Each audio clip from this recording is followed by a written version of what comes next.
మొలకలు మొలకలు ఉపమానం ద్వారా ఈ గడ్డి పువ్వులు, ఈ తుమ్మ చెట్లు వీటి ఉపమానం ద్వారా నేల పట్ల ఎటువంటి ఉద్దేశం లేదు.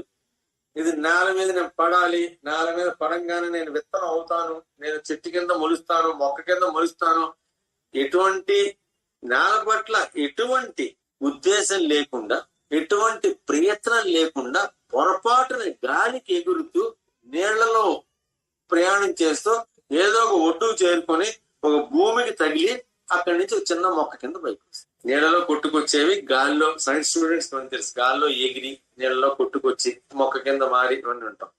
అంటే నేల పట్ల మొలకలు నేల పట్ల ఎటువంటి ఉద్దేశం లేకుండా, ఎటువంటి ప్రయత్నము కూడా లేకుండా మొక్కలు జనిస్తున్నట్లు, మొక్కలు ఎలాగైతే మొలకలు బయట గడ్డి పువ్వులు కానీ ఇవన్నీ జనిస్తున్నట్లు బ్రహ్మము పట్ల ఎటువంటి ఉద్దేశం లేకుండా, చైతన్యం అదే ఎటువంటి ఉద్దేశం లేకుండా, ఎటువంటి ప్రయత్నం లేకుండా ఈ జగత్ అనేది ఉద్భవించింది.